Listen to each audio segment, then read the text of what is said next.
So extreme heat is now the deadliest weather-related disaster, or weather-related threat, claiming an estimated 10,000 excess lives each year in the United States alone.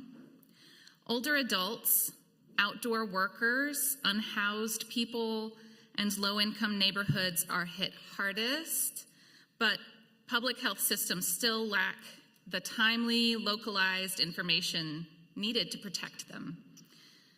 Despite the mounting toll, the United States' ability to respond remains patchy and fragmented, divided between agencies that rarely share data or coordinate. Many other countries share similar struggles. As climate scientists track record-setting heat waves, emergency departments brace for surges in patients with heat stroke, kidney failure, and heart attacks. Weather and health data often live in separate silos, one managed by meteorologists, the other by clinicians and public agencies. Funding streams and mandates follow these same divisions, leaving community responders to improvise as the thermometer climbs. Our panel, Extreme Heat, Unsiloing Data and Expertise to Save Lives, convenes leaders who are determined to change that. Drawing on initiatives such as NYU's Project Heatwave and Massachusetts's Climate Leader Community Program, speakers will explore how cities, hospitals, and researchers can link environmental research with medical and social service networks to deliver targeted, life-saving action. Their message is clear. In an era of accelerating heat, collaboration across disciplines is public health's next critical mission. Our conversation begins with Grace Wickerson, a public health researcher and policy advocate at the Federation of American Scientists, whose work examines how responsibility for climate resilience is distributed across institutions.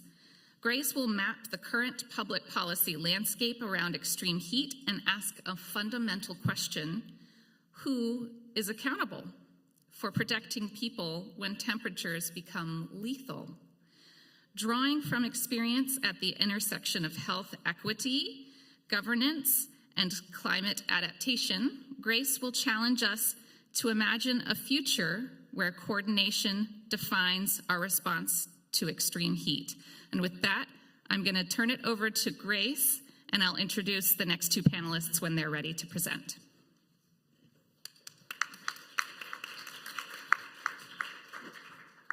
Is it this button? Sorry. It's the fireworks button. Awesome. Hi, everybody. Good afternoon. Last, but potentially one of the best. As you're all we're going to wake you up with the heat wave. Let's see. Awesome.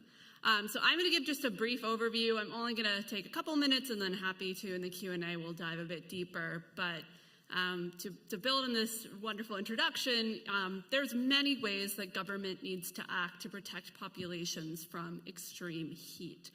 And there's a variety of government action that needs to be underway to address the issues of extreme heat and its impact on public health.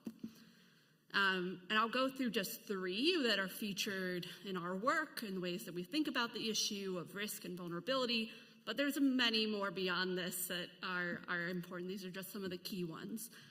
Workplaces. There are workers, 30 million workers who are outside in the heat every single day experiencing these extreme temperatures that wear on their body, wear on their minds.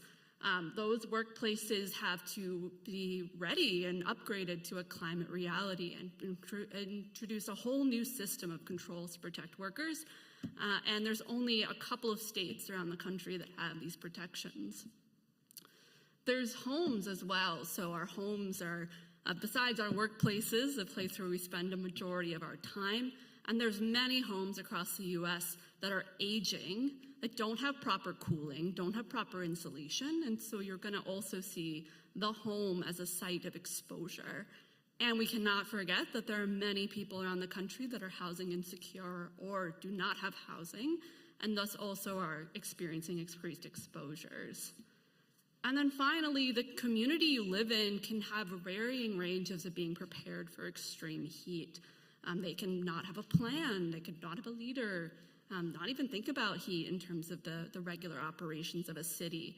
And so it's really important that governments are kind of thinking about heat in a multi-sector, multifunctional way, because this is a whole kind of risk into the operations of government, from how your trash is picked up all the way to the wastewater services and the power infrastructure.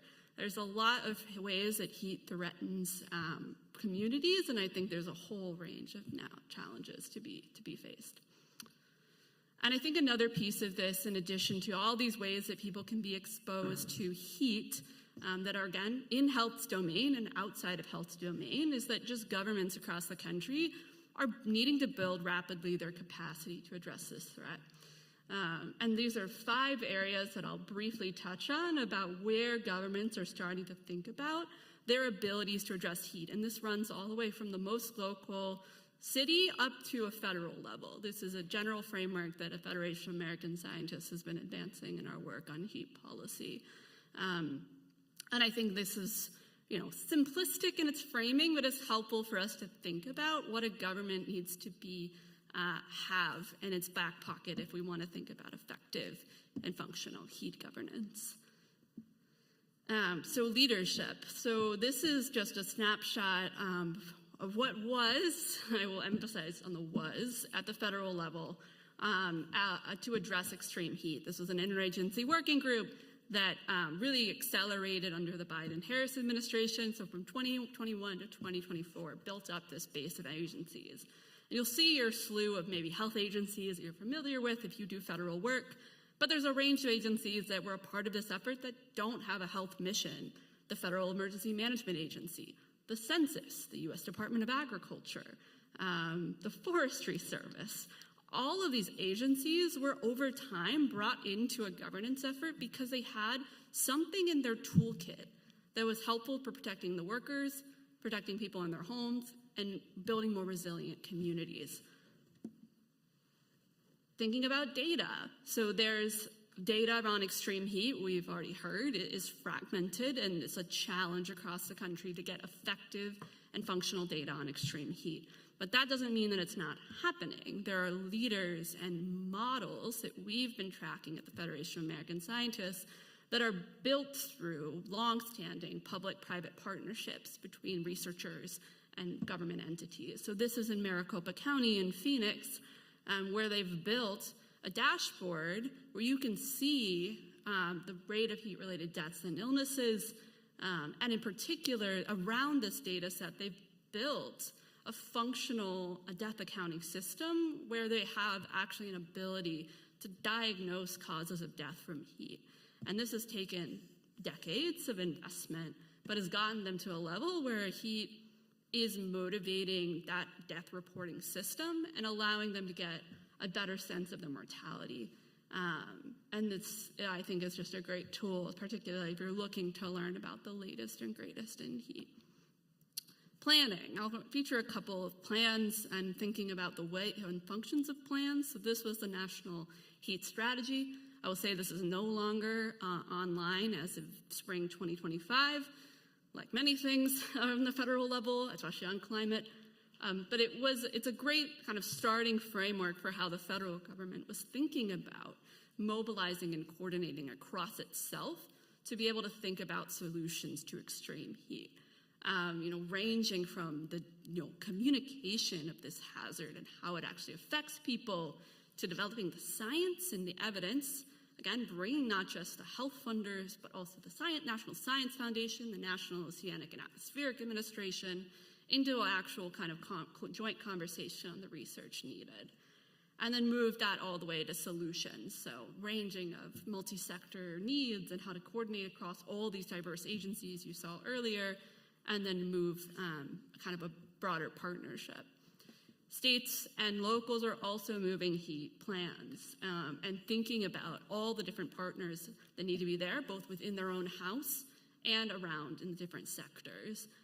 So California, New York, New Jersey, and Arizona all have comprehensive state heat action plans, and there's tens of plans. I'll say tens because I think that's where I don't think we're at 100. Hundreds of plans at the local level that are also thinking about these responsibilities and mobilizing those actors.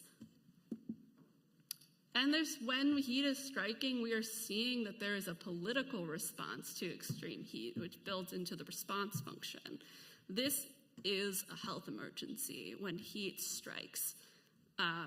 If you live in New York, it was in the June heat dome.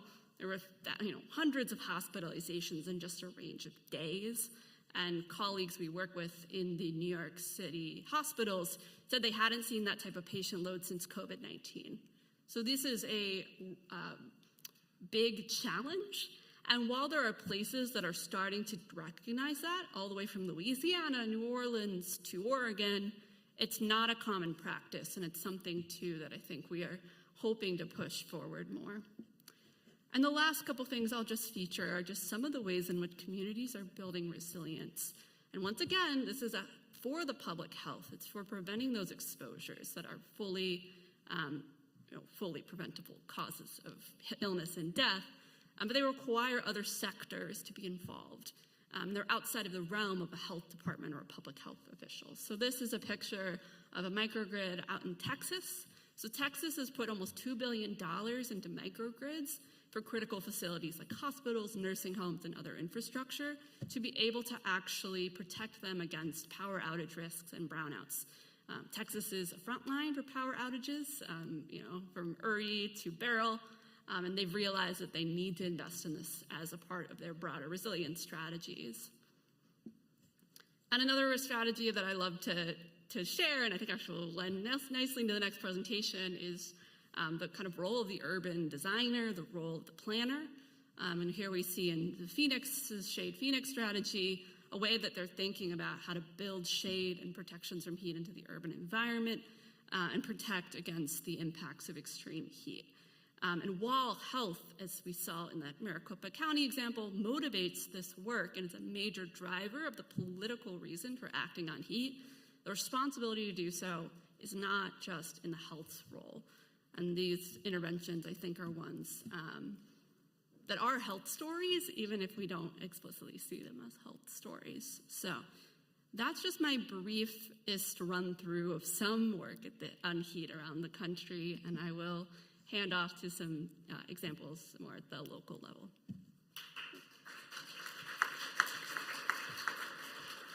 Thanks, Grace.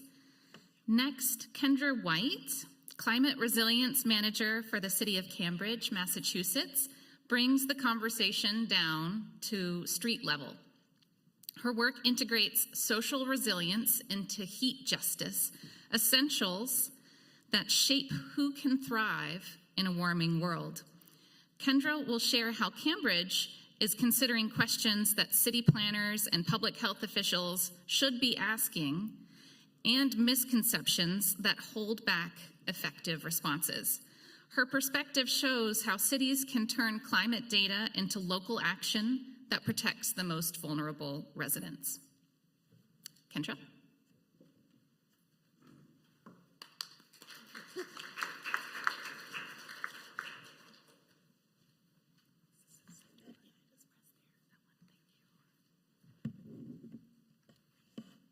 Hi, everyone. Thank you so much for having me. I'm excited to be here. I'm going to be speaking about what we're doing in Cambridge, Massachusetts, aka the little sister of Boston. Mm-hmm. It's the play button next. Oh, it is? Yeah. Oh, I told you the wrong. It's all good. I figured that out. Oh, that one. There's only like 2 buttons to choose from, and I chose the wrong one. So a little bit about Cambridge. This map is more of a regional map just to get a better understanding. But what we're looking at here is really a snapshot in that we are getting more total days that are greater than 90 degrees Fahrenheit than ever before. That some of our hottest neighborhoods can be up to 10 degrees higher than the coolest. And in a personal challenge for Cambridge, most of our data that we listen to comes from the National Weather Service, which actually comes from Boston's Logan Airport. Very different to what we feel on the ground in Cambridge, but trying to identify how to set our own thresholds at the same time as Boston is a challenge that we're still trying to come to a conclusion on. We're also looking at the fact that there's more heat risk and exposure. There's more sensitivity and less of an ability to recover for people in our environmental justice communities. So this is just to give you a little bit of an overview. A lot of people think of Cambridge as quite a wealthy city, and we are very fortunate with a lot of the medical facilities, universities, biotech. But actually 1/3 of our population is on some kind of housing or food assistance program. We also have a lot of transient students who are living on their own for the first time. Even if people do have air conditioning, it may be in older homes with very bad insulation. And of course, the cost of electricity for homes is a barrier for people in running that air conditioner. We have a lot of swinging temperatures in Cambridge. We had a 60-degree day the other day, and then it was, I think, 30 degrees, but felt like 18 the following day. And we also have really dangerous heat waves that happen earlier and earlier in the year. First heat wave of the year is always the most deadly. Our bodies have not thawed out from our winter cold, and then we get struck with an extreme heat event, and people do not cope. So what I'm going to talk about are some of the initiatives that we're focusing on in terms of social resilience embedded within heat resilience, and why it's a culture change that needs to happen. Because as many strategies and initiatives that we can run through, if people don't understand the heat of risk and aren't reading articles to understand their heat of risk, they won't utilize those services. So we have a lot of data in Cambridge, unsurprisingly. One of them is our Resilient Cambridge plan that is a snapshot of all different forms of resilience. So that's everything from flooding to storm surge, extreme heat, better buildings, and social resilience as well. We are in the process of updating our extreme heat protocol. I just had our first steering committee meeting last week. And that is something that I will talk a little bit more about, including that picture of a very empty cooling center. And I'll also be speaking about a heat justice project. I wanted to touch on these as key themes at the top here because it really shows that no matter how much data we can get from the likes of Harvard and MIT and BU, it really comes down to the community and understanding their role in all of this.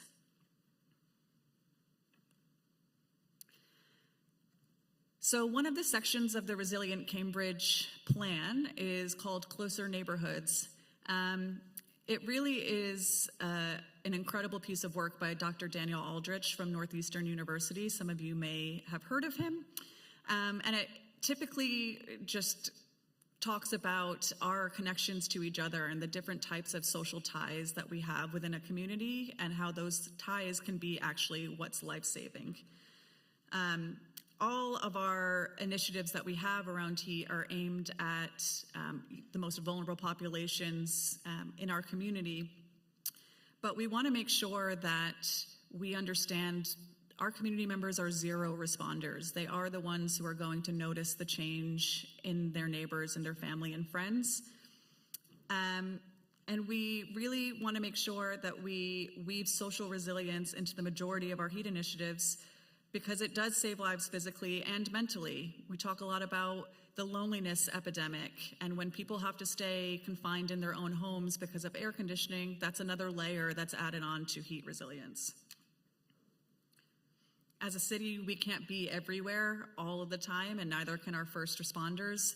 So that's why we've started a program called Neighbor Hub, which we came up with after I made this slide.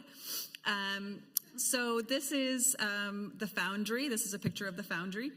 It's kind of like a cooling center 2.0. We do in Cambridge, and I encourage you to look this up, have an incredible resilience hub that has earmarked up to $5 million in funding for upgrading infrastructure for microgrid. It's in a community center so that people go there during their everyday activities, and then when we do have an extreme heat event, they're able to go there to stay cool regardless of whether the power has gone out.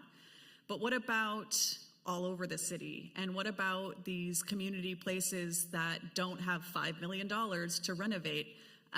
That's where Neighbor Hubs is our chance to work with community-based organizations like the Foundry to have a sort of lower tier resilience hub. Nancy Ryan Porter is the one in the black tank top and glasses. She's actually training the Foundry staff on heat health safety. She is our Emergency Preparedness and Resilience Director in the Cambridge Public Health Department, and her and I have done a lot of work together to understand where our roles intersect and how we can help each other. And this was one of the projects that we came up with. We talked to the Foundry staff about what they could do to recognize people who come in once we did a comms blast about using the Foundry on extreme heat days. This is a space where people can make art together. There's a test kitchen. There's free programming for people, free Wi-Fi, a cafe. It's a LEED building. It's gorgeous.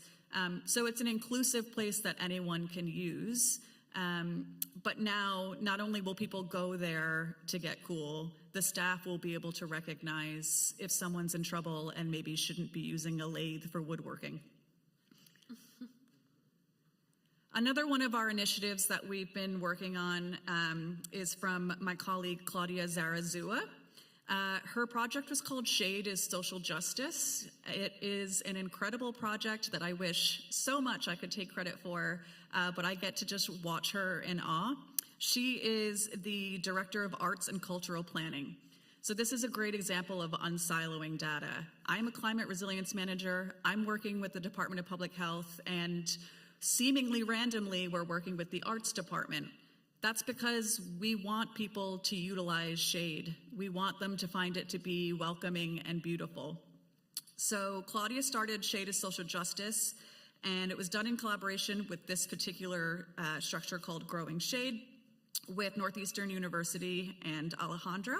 This is at Russell Field, and it's a great example of how Cambridge is really trying to, as I said, unsilo that data to bring in art and connection to heat intervention strategies. It was also community-led. People were able to give their input as to how they wanted to utilize this space and what types of materials they wanted to use. And this is a picture of it once it was actually put in place. So you can see it's multi-generational.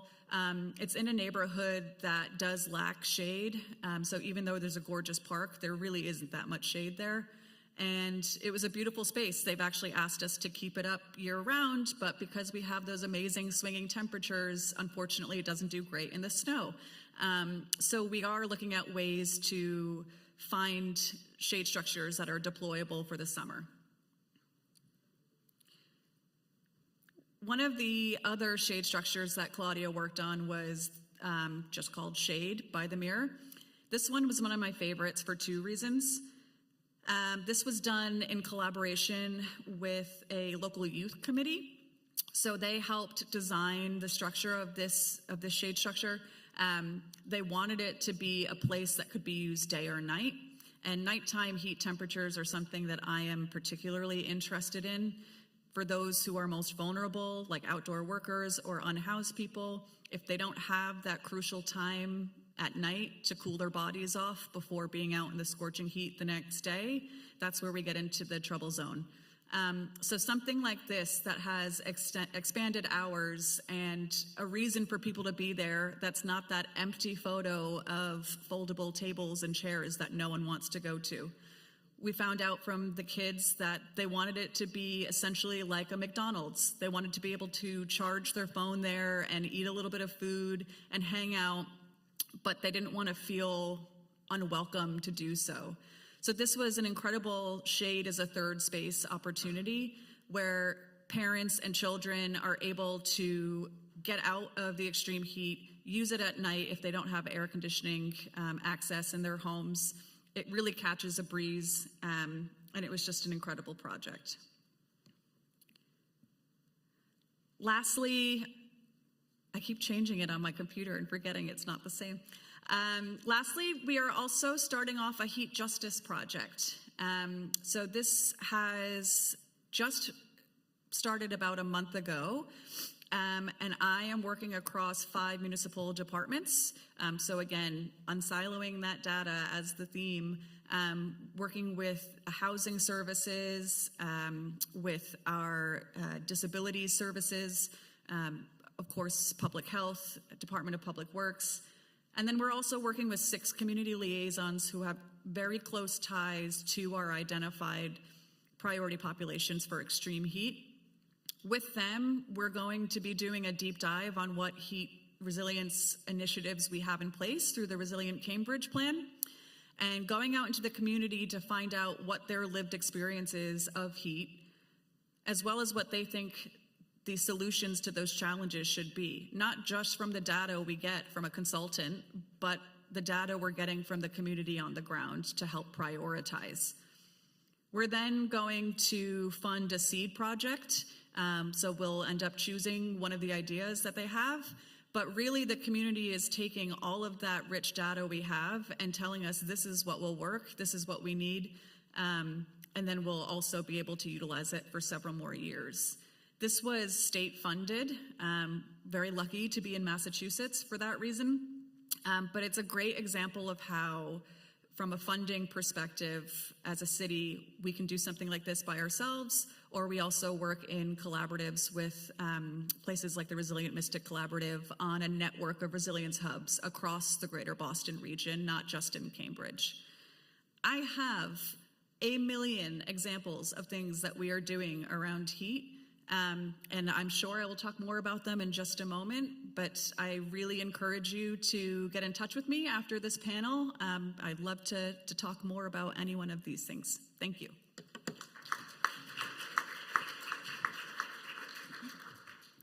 Thanks, Kendra. Finally, Anna Bershteyn, an associate professor of population health at NYU Grossman School of Medicine, widens the lens to a global scale.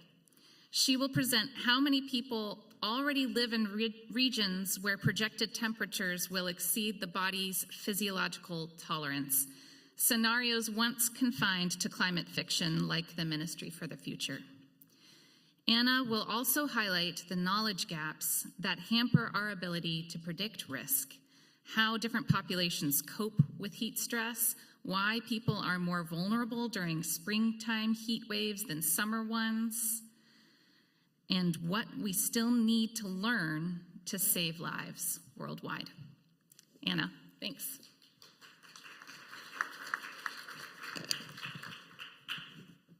Thanks so much. And is there something I need to do to get my slides? The green play button. The other one, the top one. Pew. All right.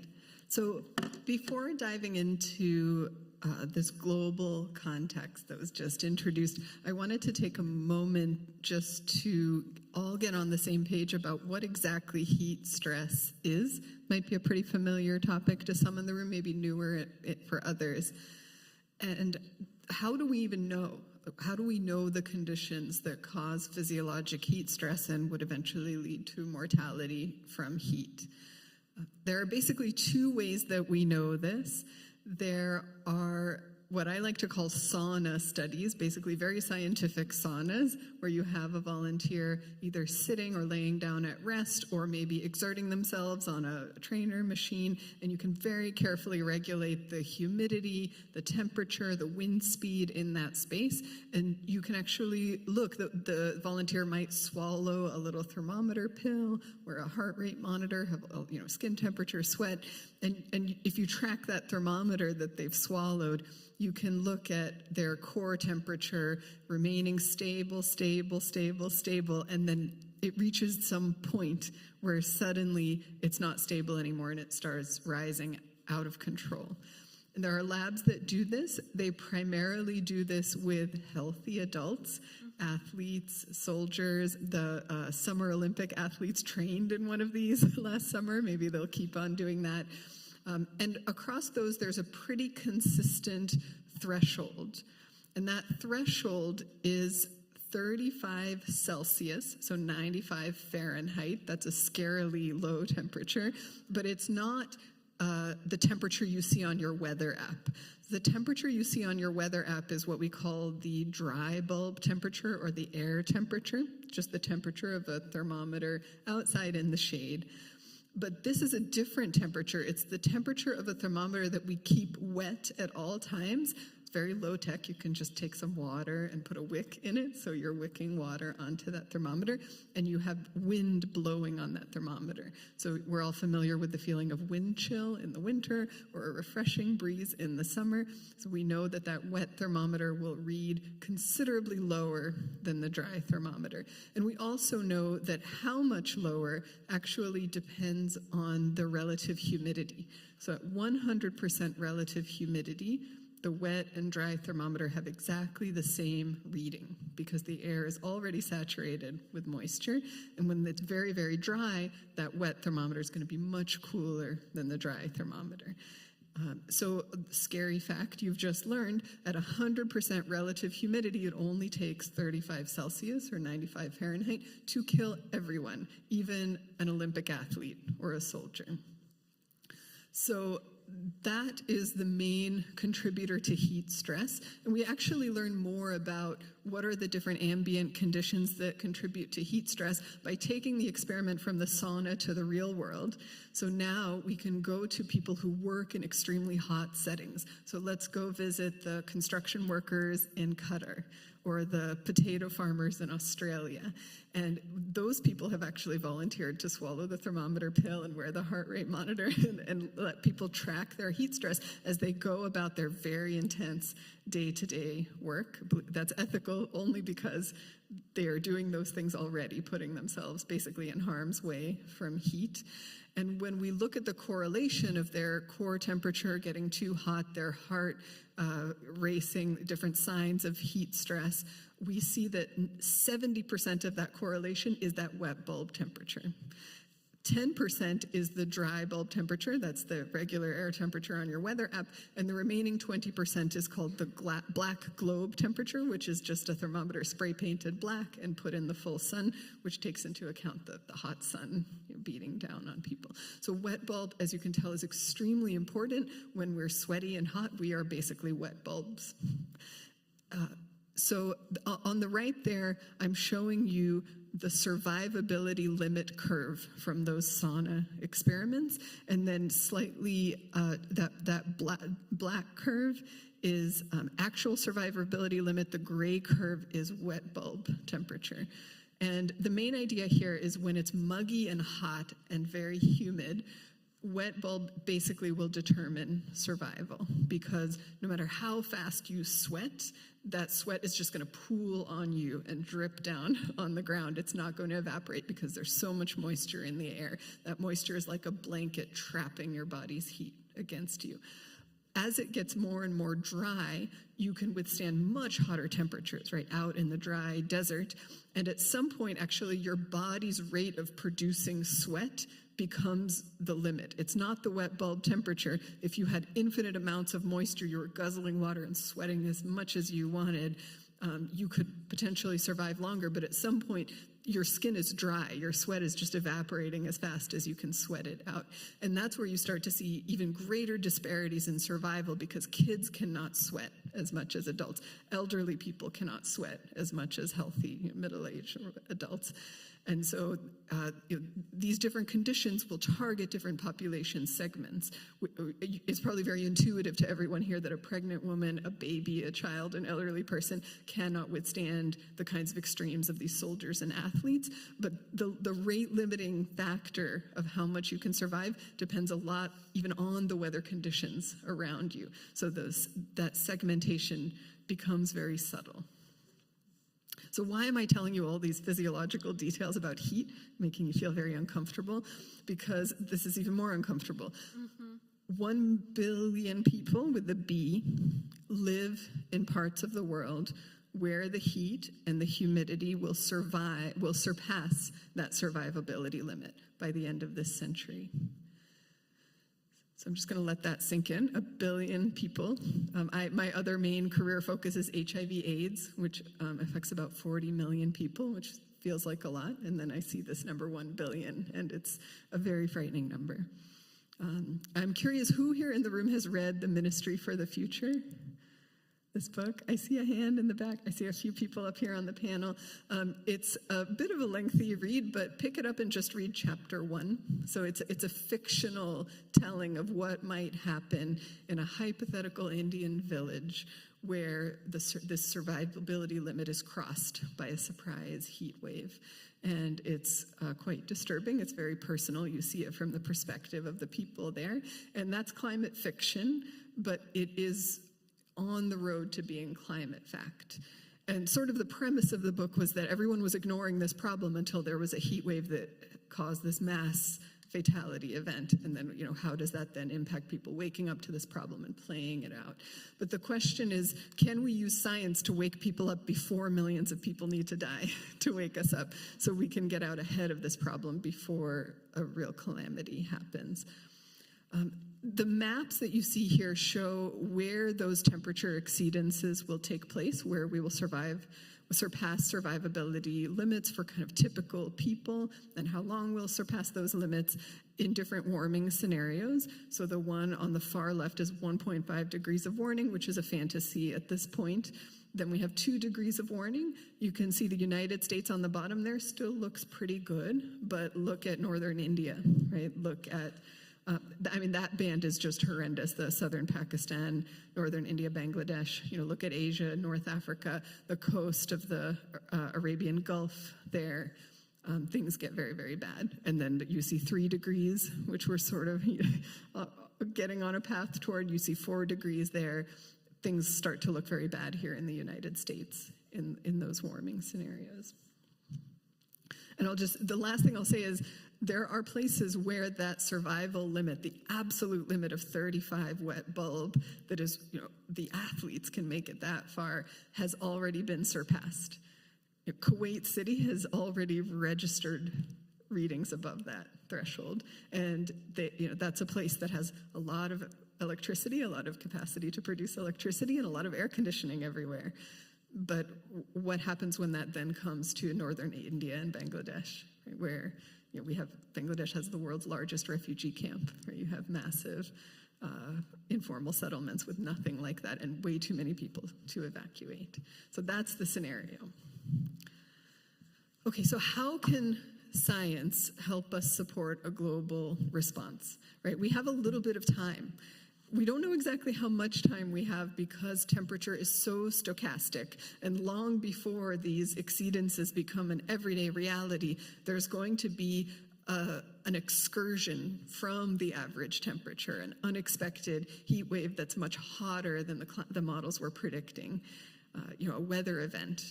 And so one of the questions is just, when do we expect that to happen? Climate models today can't give you the date or even the year when that deadly excursion is going to happen, but what we think they can give you is a risk.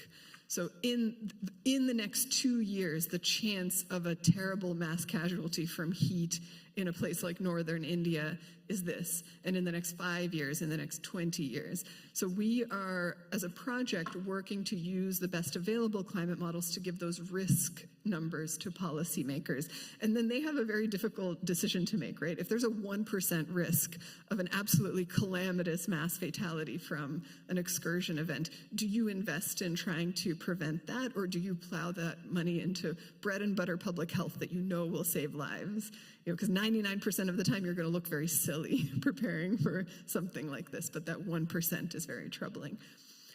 We want to build a digital policy lab that will let policymakers really play out what happens when they apply different interventions under different warming scenarios with that stochasticity, with that uncertainty, and hopefully make better decisions about preparing for this. And we think even if decision makers were perfect and they built a perfect response based on the best available policy, that could save a lot more lives than what we're doing today, but it would not save nearly enough lives. And what that points us to is the need for new tools. We don't have the technologies today that we need to save lives in that Ministry for the Future scenario. And those tools include better ways to cool people. Air conditioning is terrible. It's a 100-year-old technology. Energy guzzling does terrible in very hot, humid conditions.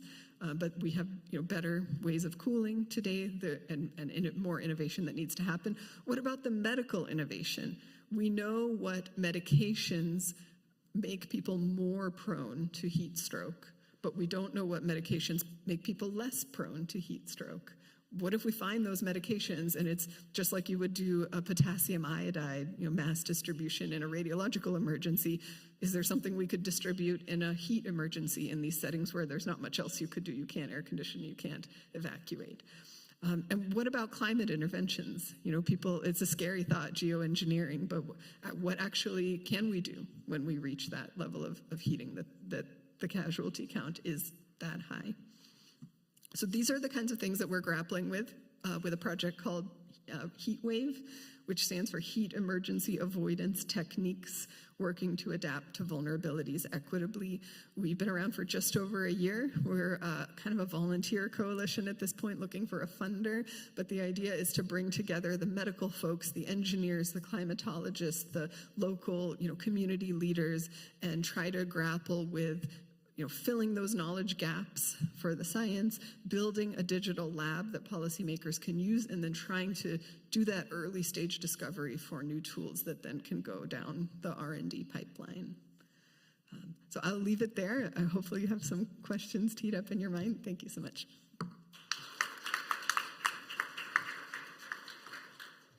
So I'm going to open the floor to questions. There, you can use the Q. I think everybody knows what to do now, but by this point in the day. But there's a QR code on the schedule on the back, and you can use that to submit questions, and also the virtual crowd can submit questions. Do we have questions yet already? We have a few. Okay. So I encourage you all to submit your questions as you go. But do you have any? I can kick things off. That would be yes. Great. Okay.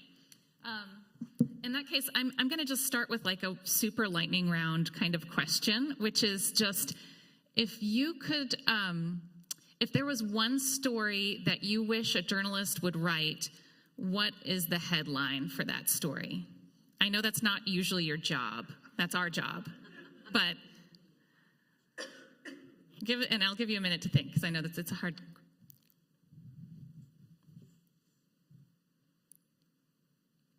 I feel like we need some Jeopardy music.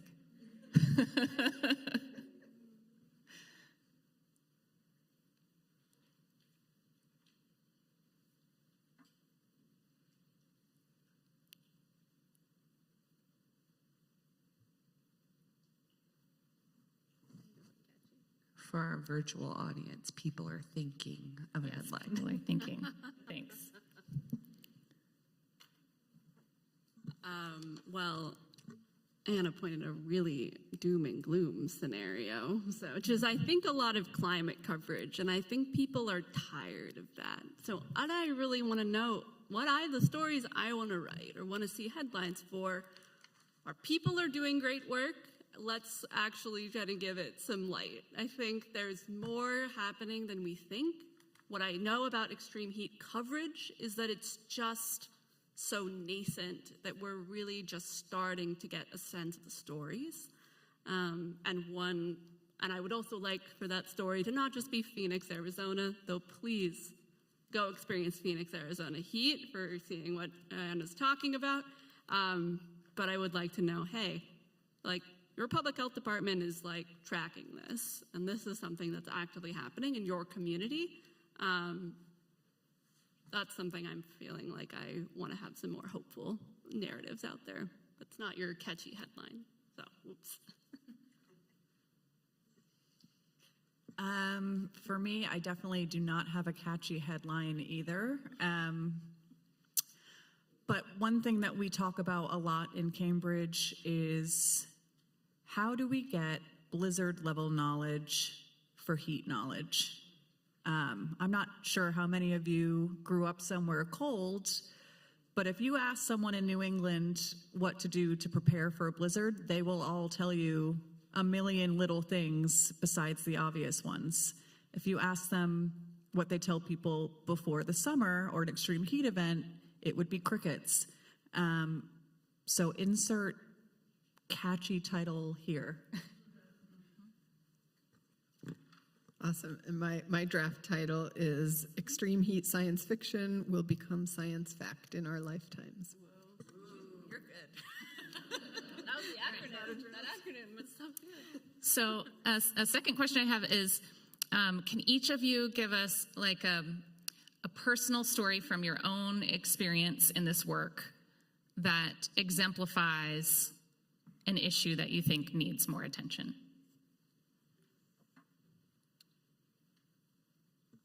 I'm happy to kick this off again. This is maybe everyone's going through a radical reckoning right now. It's been a year of reckoning.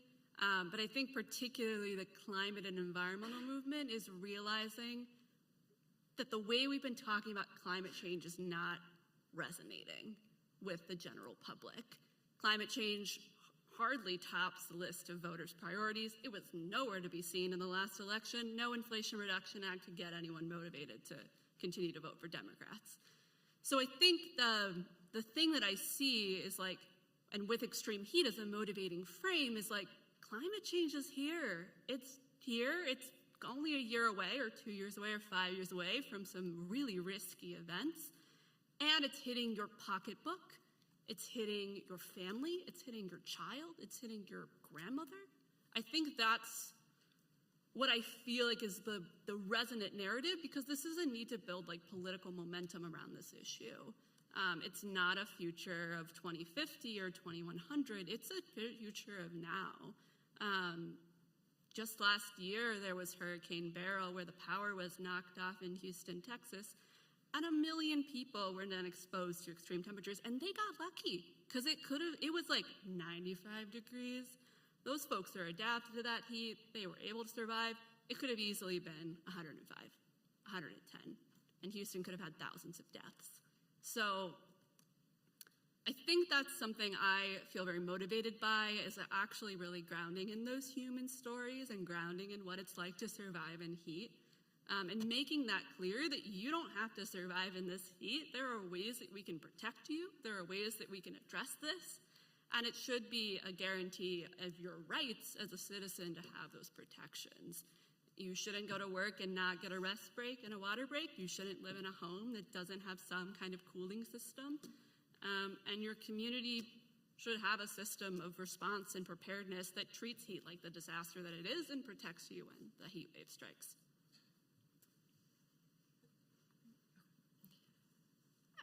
For me, something that kind of comes to mind is from two of the projects I'm working on. One of them, during our extreme heat protocol steering committee meeting, we brought in the heads of every department within the city that we thought has anything to do with heat. So from housing services through to Department of Public Works and the fire department and everything in between. And we did kind of a rapid fire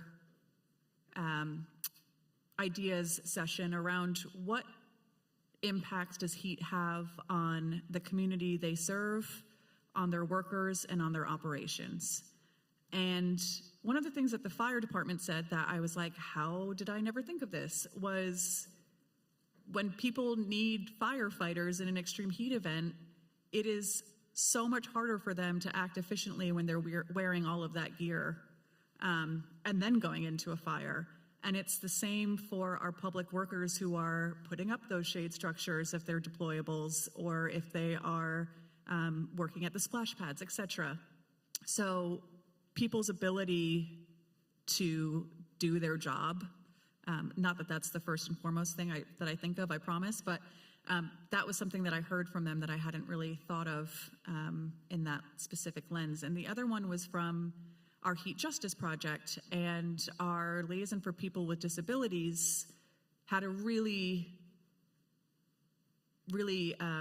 interesting perspective in that she works with a lot of people who have service dogs. And when the pavement gets too hot for their service dogs' paws, they are no longer able to have independence to go to the doctor, to go to the grocery store, to do things that they would typically do on their own. And I think that shed a light for me on two things. One, oh my God, I can't believe I didn't think of that. And two, we need to be looking at our priority populations and our vulnerable populations, such as the unhoused and people with disabilities, for answers, because they are inherently more resilient on an everyday basis than I am in my air-conditioned home. If something happens, they have to be more resilient just as a status quo. And I think there's a lot of answers to be had from those who have not been invited into the room historically. Thanks. I love that point. I primarily work internationally in resource-limited settings. So I would say kind of not so much from my personal lived experience, but through my career, an important realization is under a resource constraint, something that sounds really wonderful could actually do harm.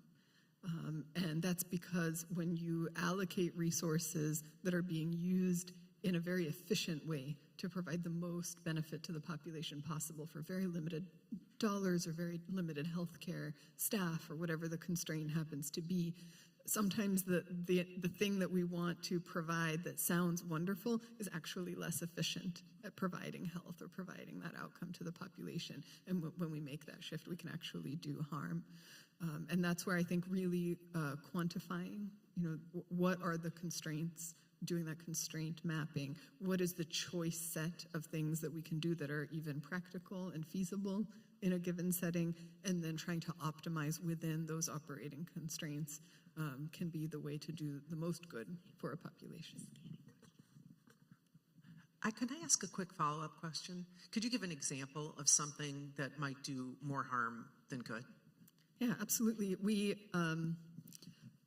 I'll give you something that's become sometimes a criticism for something that I'm very proud of as an American has been, up until recently, America's huge role in the global HIV/AIDS response. We've really been a global leader. Our financial contribution up until recently has been outsized compared to other nations, and it's had a tremendous impact on population health, from just people dying everywhere to society, life expectancies going from in the 30s and 40s to something like a normal life expectancy, just night and day. But a criticism has been that we went into these countries where if you're a nurse, you might not be getting a paycheck regularly from the government, right? Your clinic might be broke because it's waiting for its next check from the government, and things are not great. And then a U.S. agency comes in and offers you a stable job with a paycheck that's higher than it was and regular, and of course you're going to go for that.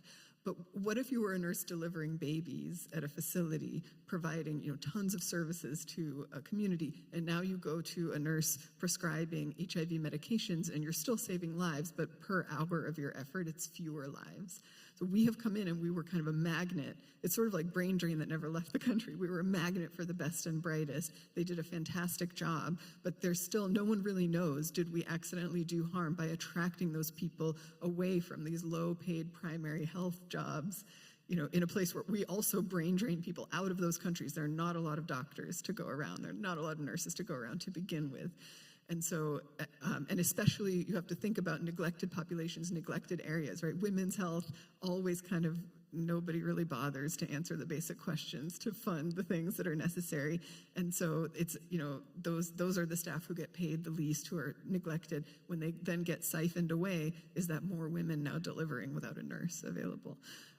And that there I'm just talking about the human resource constraint, but you can imagine likewise, you can buy an X-ray machine, but are you doing that at the cost of soap, so the doctors can keep their hands clean and not cause infections? And so, really being mindful to invest in the efficient things before the things that feel wonderful. It feels great to buy an X-ray machine for a hospital that could never do X-rays. But, if that's coming out of the same pot as the soap, being very mindful of that. All right, I do have a long list of questions now. This question is from Priyanka with WBUR in Boston, and it's for Kendra. How did Cambridge, Mass. End up developing its own climate resilience strategy? Is this hyper-local approach the best model, or do we need more action at the federal and state levels in the private sector? I did not hear the first part of that question. I'm so sorry. Can you repeat it one more Yeah, time? absolutely. How did Cambridge end up developing its own climate resilience strategy? And is this hyperlocal approach the best model, or do we need more action at the federal, state level, and the private sector? My predecessor, John Baldick, is a real hero in the resilience world. The Resilient Cambridge Plan was created because we, as many cities do, have a climate change vulnerability assessment, and then it led on to a hazard mitigation plan. The hazard mitigation plan is something that is required for cities to have in order to be eligible for FEMA funding if there's any disasters that need that kind of funding. But our climate change vulnerability assessment essentially highlighted all of the things that could go wrong in Cambridge up to the year ours is up to 2070. So the Resilient Cambridge Plan is very local because it looks at what our local vulnerabilities are, and it's essentially a laundry list of strategies and initiatives we can do to respond to that vulnerability assessment. In terms of whether it's better than state or national, I don't think one size does not fit all for resilience, and so I think that it needs to be happening on a national level, it needs to happen at a state level and at a local level. I mean, if you really wanted to, you could get so granular even in a place like Cambridge that is so tiny. Every neighborhood, based on its census data, would have a completely different experience than somewhere else. So I think there needs to be a blend and a conversation around what's working in different places. So from a national standpoint, it would be great, talking to people from Phoenix and understanding what they do for extreme heat because they're so well versed in it. And we could talk to them about, extreme flooding or frost or et cetera. The funding side of it, Cambridge has historically lent a lot on more local funding through philanthropic funding. And we also have the ability through our Office of Sustainability to earmark a specific amount of dollars towards resilience. I will say that we have a very large mitigation team, and while our resilience team is smaller, my job is to connect all of those different departments and unsilo that data. I think I've said that about 10 times. And we really, I think, are seeing a change right now nationally with funding where adaptation and resilience is getting more of a spotlight. I was just at Climate Week here in New York in September, and so much of the conversation was around how do we communicate the importance of adaptation and resilience to get the same amount of funding that mitigation gets. And it's a lot harder to get people to fund this kind of thing because if we do our jobs right, it doesn't have an impact on the city. We're trying to convince people about something that hasn't happened. So that's why journalists talking about the links between healthcare and climate adaptation and resilience and providing stories at a granular level as well as a national level is so important. It's a good segue here. Yeah, go ahead. I just want to see whether Grace has anything to add to that. 'Cause I know, that is my... local, state, federal. Yeah, I know this is for Cambridge, but there's been a lot of changes to federal policy over the last year, as I framed, and we're definitely seeing, loss of people at the federal level who are coordinating on extreme heat. We're seeing loss of scientific research funding. We're seeing loss of data and tools, and we're seeing funding cuts. So there is a resonance to an adaptation-forward narrative, but that is not benefiting the work on extreme heat nationally. So there is very much a gap between where we were in end of 2024 and where we are now. That is upping the role of states. That's something we've been seeing as a trend. On most climate issues, the states that have an interest in it are stepping up. I would say extreme heat is still a novel issue, but there are states like Massachusetts that are starting to take this issue seriously, planning for it, providing funding to local initiatives, and being a good partner. So that's definitely some of this work. I think the states are great coordinators, conveners, and helping to kind of make sure that populations are working in tandem. And then the federal, I think, is a great steward of knowledge, data, technical assistance, capacity, and that funding. But I think for this near term, we're thinking more about the states being a novel partner, and then maybe the federal government will turn around, and that's my hope. I wake up every day. Like, Fingers crossed, toes crossed. fingers crossed. This question's from Usha McFarlane with Night Science at MIT. Are you having trouble getting health journalists to pay attention to this issue because it's perceived as an environmental issue that doesn't fall under the topic of health?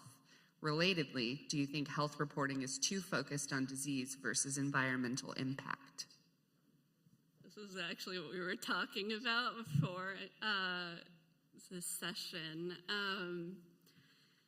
I fully think there is a need to tell a healthcare story here, because healthcare is our first responder to heat waves. They are the folks that are seeing people with third-degree burns from the sidewalks. They're seeing people who are dehydrated. They're seeing people who are having heart disease. They're seeing kids with eczema and asthma issues. Healthcare is receiving this and not getting the support that it needs. Many physicians do not have any training in dealing with the impacts of extreme heat, whether that's treating it or even knowing to screen their patients for that as a vulnerability. So, and I think while a lot of the narrative is also put on extreme heat as this emergency hazard, so I know I gave that story earlier about it's a pandemic level of patients, there are now diseases that we see that are becoming known as climate change diseases. So one of the ones I was talking about earlier is chronic kidney disease. So chronic kidney disease, CKD, is rising across the world and has been well studied in Latin America, and it is a result of working outdoors and seeing chronic exposure to extreme temperatures.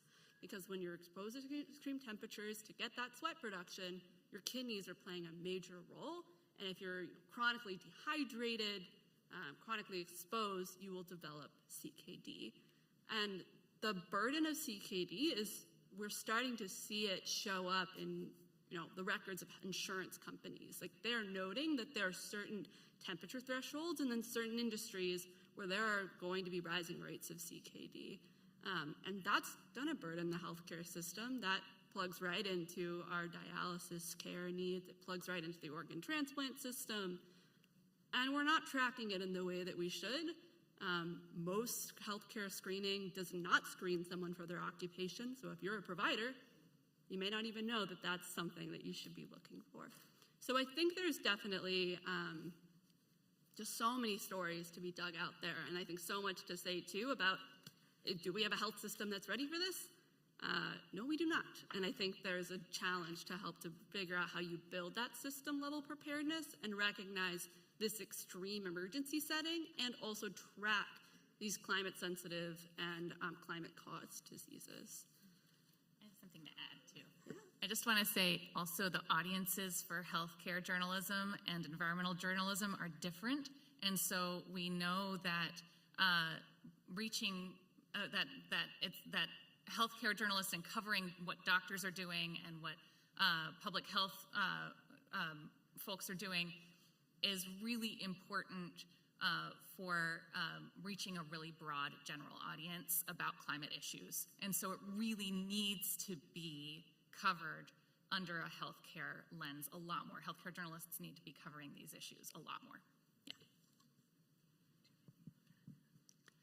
All right, our next question is from independent journalist Karina, who asks, are healthcare systems and hospitals getting involved in community and state-led climate action plans? What do you think are the best ways that doctors and clinicians can help prepare for and prevent the health effects of heat?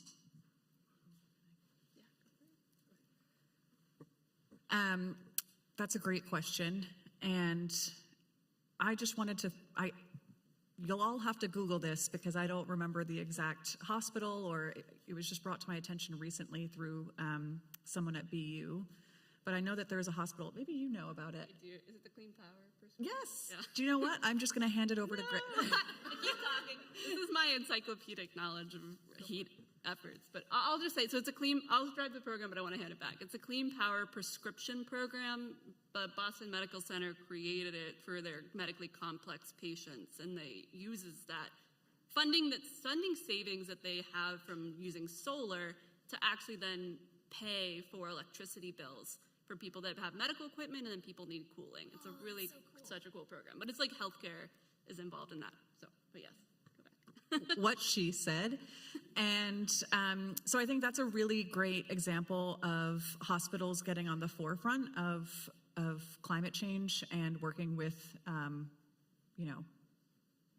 I certainly wouldn't have had the brilliant idea to be like, how do we provide clean energy to people to be able to help with extreme heat? I also think, kind of touching on what you were talking about before, Grace, a conversation that I have very frequently with our Department of Public Health is around the coding for extreme heat. So if someone comes into one of the hospitals, there isn't a specific code for the nurses to be putting in and to recognize how many people are actually being impacted instead of the symptoms that are arising. So in Cambridge, we are having a lot of conversations to really start to pick out all of the gaps that exist at the moment.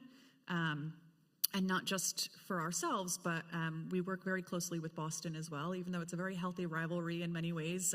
We are besties and we do talk a lot. And so I think Zoe Davis, who works in Boston, has also been looking into this as well. So it's a conversation that's happening. I wish that we had more conversations happening. But I'm sure in the healthcare industry, there's a lot of silos in and of itself, and then you go into the climate side of things and it starts to get a little hairy. So that's where I think someone in my kind of role who sits across all of the different departments and can kind of look at the larger picture and bring together the subject matter experts is really important. Next question is from Jesse at CQ Roll Call. What do we still not know or understand about the health effects of heat stress, and why not? I think the biggest thing is we don't understand how to predict heat stress in people who are not healthy young adults, mostly male, soldiers, athletes. We don't understand what are the tolerance limits for kids, for pregnant people, for elderly, frail people. Something that would be amazing to know is what is the actual science of acclimatizing to heat? Because we know here in the US, we see the most deaths in the springtime, not in the hottest summer months. So wouldn't it be great if we could tell our populations exactly how to prepare your body for heat so that your mortality is lower because you went and took a hot shower or whatever it is you need to do to adjust your body to hot weather? We don't know any of that yet. And so, going beyond just at what point does your core temperature start spiraling out of control if you're in perfect health and excellent physical fitness, to actually try to segment that across our populations and then trying to figure out if there's any way to trick our body into being as good as those athletes and soldiers of withstanding those conditions, I think could save a tremendous number of lives. And I'm just going to re-up with the point about knowing the broader set of diseases and illnesses that chronic heat exposure is likely to cause or exacerbate. I think that's a broader story that needs to be told, is that there's so many different diseases that have impacted by heat. Your whole entire system is responding to the temperatures that you're living in. And that has longer term effects that we still really have no clue. Like, is there a correlation between, we know the kidney disease fact, but what about heart disease? What about your lungs? What about your skin? These are very needed questions, particularly if we're as a nation dealing with a chronic disease challenge. Are we only going to see more chronic disease linked to climate change and linked to heat? And I do think about this too a lot with children that are living through these extreme temperatures that are beyond what we've experienced in our lifetimes. That, to me, I think is particularly a needed area for sure. I'm just going to quickly add one last thing to that. that I feel doesn't get talked about in a lot of climate conversations, which is around climate migration. And if you think about inevitably the people that you were speaking about who will have to leave some of the places they're living, what happens from a health perspective when they move somewhere like Cambridge, Massachusetts, and their body has to learn how to adjust to a completely different climate, and the extremes that I talked about between our winters and our summers. So if, for me as a planner within the city, I mean, I'm looking really far down the road to think, how do we make sure that the resources we have can be translated clearly into many different languages? How can we make sure that we are thinking of every single type of person in our community? And how do we build capacity for people to take care of one another, and not put all of the emphasis on our hospitals? How do we stop it from getting to that point? And that's sort of the social resilience aspect, and why we're putting so many of our eggs in that basket. Kendra, I'm beginning to think that you have access to my slides of questions. The next question is from Rachel with MedPage today. They would like to know, what are the differences in adverse health outcomes related to heat climates that are fairly hot year-round versus places that have seasons? Sure. Yeah, even really, really hot places have seasons generally, but certainly when you have a very abrupt heating event, you do see more mortality, and we think it's because of this acclimatization thing. It could also be behavioral things, or you haven't taken out your warm clothes, or you haven't gotten used to avoiding hot places. But some of that is definitely physiological. But with that said, and it's important to also consider humidity. So some places are more seasonally humid, and humidity is just a gigantic contributor to heat stress. Yep. I think we also see a lot of shared linkages in terms of vulnerability in the population and the risk factors. So there's, I think the point of acclimatization is critical, the point of the seasonal upticks that have a lot of illness, and also just, people who don't have air conditioning, who are cooling systems of any kind, are far more likely to get ill or die in heat. I think it's here in New York City, it's about 500 excess deaths because of extreme heat, and 100% of those were indoors. In Phoenix, Arizona, for their indoor deaths, which are about count 100 a year in Maricopa County, I believe 80 of the 100 deaths are because someone has a non-functional broken air conditioning unit. So there's differences for sure in what the population can handle, but the shared risk and vulnerability exists everywhere, and there are basic protections that if folks were guaranteed, they would not see the health outcomes that we witness in that illness and death data. All right, we have a question from Wendy, who's one of our virtual attendees, and I think this is an easy question that will then lead to the following question. Are there early warning systems that notify people on their phones of heat emergencies? Yes. Perfect. We have another question of, has NOAA, N-O-A-A, has their ability to accurately predict extreme heat events been significantly reduced by staff cuts? Where else can journalists find comparable info? I can take this. I would say that at this point in time, and I tracked this the entire summer and was in regular conversation with stakeholders all over the country, tools that NOAA has created, like heat risk, which is a health-based heat warning system, were fully functional this past summer.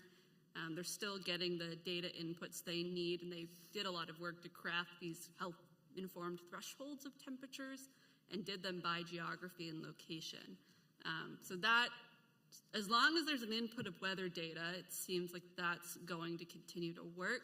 The challenge of that is that there are, to your point about staffing cuts, no one who created the tool, or maybe only a few are left, and that in both the Centers for Disease Control and Prevention and National Weather Service.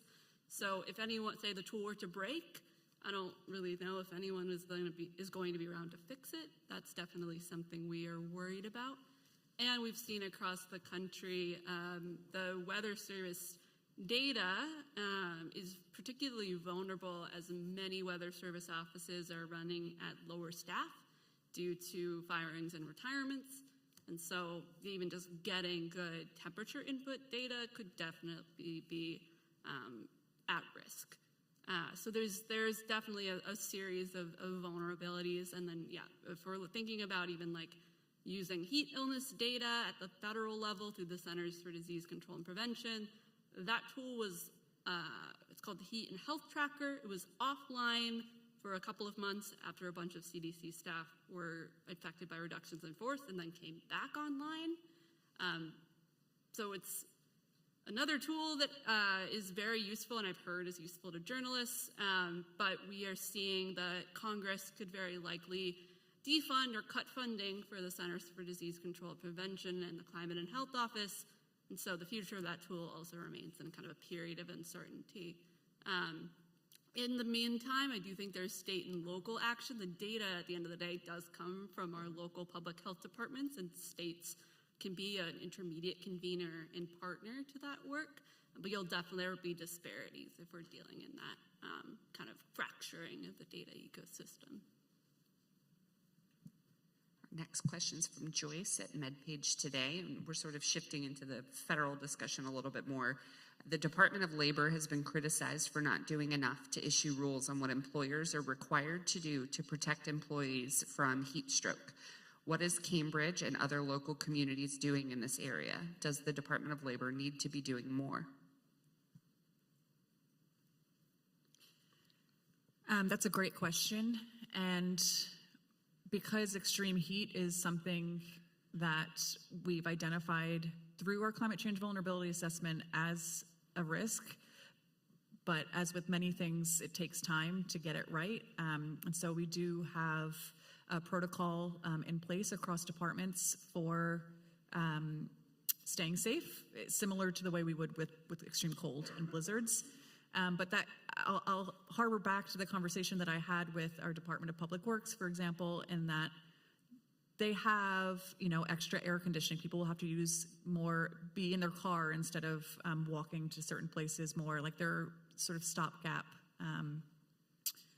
things that people can do within Cambridge, but we are currently in this next extreme heat protocol going to be writing new worker safety policies.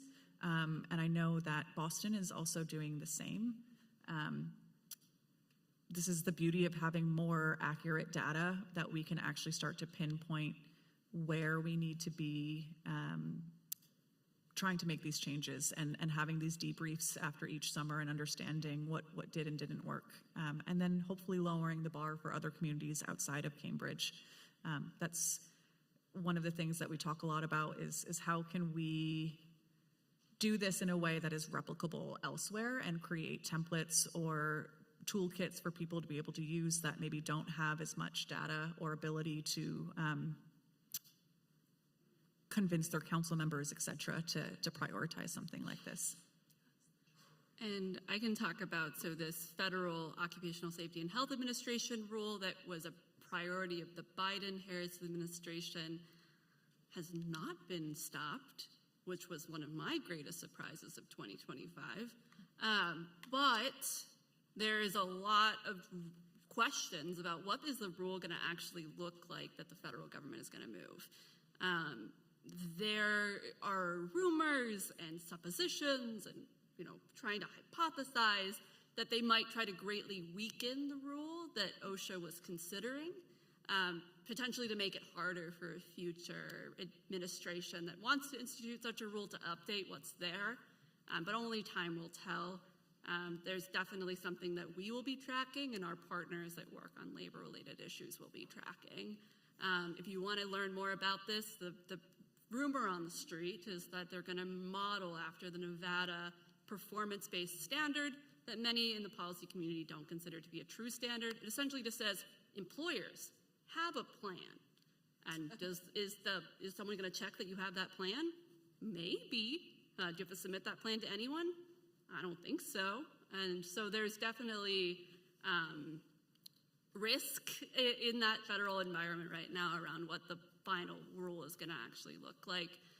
In the meantime, local governments can, depending on their ability for home rule, so their ability for self-governance, they can do different rules, both for the workers in their area or for their own workers. So back to the firefighter example, you could potentially have a workplace safety standard for municipal employees that could at least give you some protections. And then at the state level, there are 7 states with heat rules at the moment, and there's almost 10 to 15 states that we know that there are either active movement to get a standard in place that guarantees rest, water, shade, and in some cases a climatization protocol, and requires them, not just, says a plan needs to exist. And that's what we're pretty behind at the Federation of American Scientists. Any final thoughts or? Sure, I can chime in internationally, right? We have places like the coast of the Arabian Gulf where we already know conditions become hazardous to health in the summer daytime, and there are policies in those places, for example, only outdoor work at night time. Those tend to be seasonal at this point, but I think as we get global weirding, we may need meteorological thresholds and not just these are the months and these are the hours. Mm-hmm. I think that's it. Thank you so much.